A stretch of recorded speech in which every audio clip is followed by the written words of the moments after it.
Hello to everyone friends. आज की इस वार्ता में मैं शेयर मार्केट से रिलेटेड टॉपिक जो यह है अमेजॉन और फ्यूचर रिटेल जो ई कॉमर्स कंपनियां हैं उन दोनों के बीच जो ये जो टसल चल रहा है और अभी जो हाई कोर्ट के द्वारा फेवरेबल और एडिक्वेट हियरिंग न होने के कारण फ्यूचर ग्रुप ने सुप्रीम कोर्ट में स्पेशल लीव पिटीशन दायर किया है। तो आइए अभी प्रेजेंट इसके बारे में क्या स्थिति है, आइए उससे हम आपको अवगत कराते हैं। तो पहले तो हम जाने कि जो दिल्ली हाई कोर्ट का जो सिंगल जज बेंच था उसने जो अमेजॉन का जो पिटीशन जो था जहाँ की सिंगापुर के आर्बिट्रेटर ने जो स्टे लगाया था रिलायंस और फ्यूचर का जो डील होना था उस पर, तो हाई कोर्ट ने हालांकि उसके सेट असाइड किया था उस सिंगापुर के ऑर्डर को और फिर लेकिन फिर सुप्रीम कोर्ट में जो सुप्रीम कोर्ट के जो एक बेंच में वह मैटर अमेजॉन ने ले गया था और वहाँ पर जो रिलायंस और फ्यूचर ग्रुप का जो डील होना था उसको फिर स्टे लगा दिया था और वो अमेजॉन के फेवर में ऑर्डर दिया गया था। तो अब जो है फ्यूचर कूपन प्राइवेट लिमिटेड जो एक किशोर बियानी की जो कंपनी है उसने जो जज के इस ऑर्डर को चैलेंज किया है और सुप्रीम कोर्ट में स्पेशल लीव पिटीशन दाखिल किया है। उसका कहना है कि फ्यूचर ग्रुप का कि सिंगल जज बेंच जो है उसने फ्यूचर ग्रुप को पूरी बात अपॉर्चुनिटी नहीं दिया और जो कंप्लायंस और वायलेशन जो है वह हुआ है इमरजेंसी आर्बिट्रेटर के ऑर्डर को बहाल करने में। और तो उस पर उन्होंने ये भी कहा है कि द ग्रुप हैड बार बार इस बात को रिक्वेस्ट किया है कि उन्होंने कहा है कि वो ये जो है एक जो एट इंटरिम स्टेज पर जो पास हुआ ऑर्डर और फ्यूचर ग्रुप ने जो फुल कंप्लीट और रियल अपॉर्चुनिटी ऑफ रिप्रेजेंटेशन को किया है, तो उसमें उन्होंने लिखा है कि the impugned order is also illegal and bad in law in as much as the learned single जज foreclose the issue pending before the arbitral tribunal and thereby in an execution petition inferred with the arbitration proceedings। तो अब इस पर court जो है क्या court जो है court granted reliefs not sought by Amazon, ये फ्यूचर ग्रुप का कहना है। जो सिंगल जज बेंच जो हाई कोर्ट का है उन्होंने जो फ्यूचर ग्रुप कंपनीज और उसके जो प्रोमोटर्स हैं उसको एक 20 लाख का कॉस्ट भी लगाया और कहा कि this should personally be present on hearing. The future group जो है किशोर बियानी का, उसने आर्ग्यू किया है कि इस जजमेंट में यह एक एरर है और जो अक्टूबर 2020 में जो इमरजेंसी आर्बिट्रेटर ने जो किया उसके बियॉन्ड ये ऑर्डर है। So the high court direction expands the scope of emergency arbitrators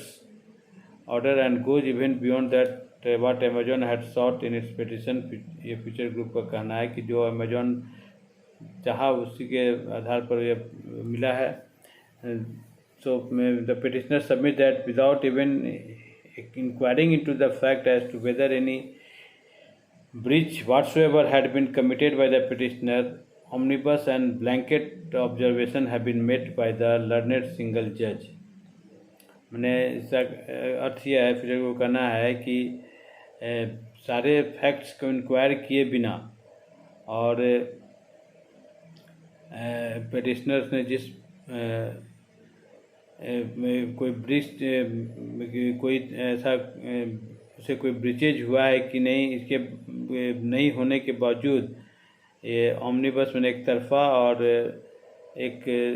blanket observation जो है लर्नड सिंगल जज के द्वारा दिया गया है। So the group also question the high court interpretation of the agreement between future coupons and Amazon। The pact was signed when Amazon invested rupees 1431 crore in future coupons। मैंने उसका कहना है कि केवल एक एग्रीमेंट हुआ था फ्यूचर कूपन्स और अमेजॉन के बीच में, जिसमें कि अमेजॉन ने 1431 करोड़ इन्वेस्टमेंट फ्यूचर ग्रुप के कूपन्स ग्रुप में किया था। और फ्यूचर ग्रुप इस बारे में कंटेस्ट कर रहा है कि Amazon had invested this money only on the basis that Future Limited Retail would not transfer its retail assets without Amazon consent and never to a restricted entity।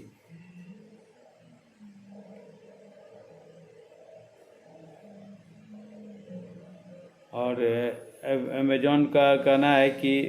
उसी आधार पर यह फ्यूचर लिमिटेड इन्वेस्टमेंट किया था कि जो उसका retail जो है वो किसी अमेजॉन के कंसेंट के बिना वो किसी और को ट्रांसफ़र नहीं करेगा। तो उसका कहना है कि such a finding is merely oversimplifying and mechanically adopting the submission of Amazon without a proper analysis of the relevant documents. अब आइए कि क्या क्या लीगल प्रोसीडिंग्स इस बीच हुआ है। So on a plea by Amazon.com, जो एनवी इन्वेस्टमेंट होल्डिंग कंपनी जो है सिंगापुर इमरजेंसी आर्बिट्रेटर ने अक्टूबर 2020 में 27,513 करोड़ का जो ट्रांजैक्शन फ्यूचर रिटेल और रिलायंस रिटेल के बीच होना था उसको रोक लगा दी। और तब अमेजॉन जो है उसका दिल्ली हाई कोर्ट में अपनी याचिका दायर की ताकि यह जो सिंगापुर आर्बिट्रेशन कोर्ट का जो ऑर्डर है उसको इन्फोर्स किया जा सके। और तब जो जस्टिस मिधा जो हैं उनके फेवर में ये ऑर्डर दिए कि future group however got a stay from the division bench of High Court, but the top court last month held that the order of the single judge could not have appealed to the division bench. The court set aside the stay, which means that Justice Midha's ruling is effective। मैंने जो high court से ने जो stay दिया था Singapore arbitration को, तो उस स्टे को ये सुप्रीम कोर्ट के जो जज हैं सिंगल बेंच के जस्टिस मिधा, उसने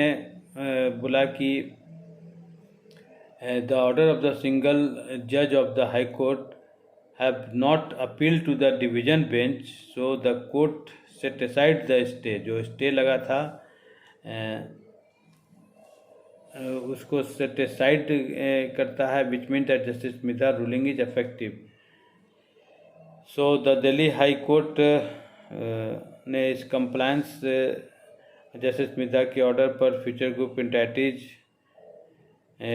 जो है उसको कहा, और it's council inform the court that group has challenge the order in the supreme court. और तब आगे high court has told the company to either secure a stay from the top court or else it will proceed with the compliance of the emergency arbitrator's order। अब high court का कहना है चूँकि supreme court ने जो high court ने जो stay दिया था कि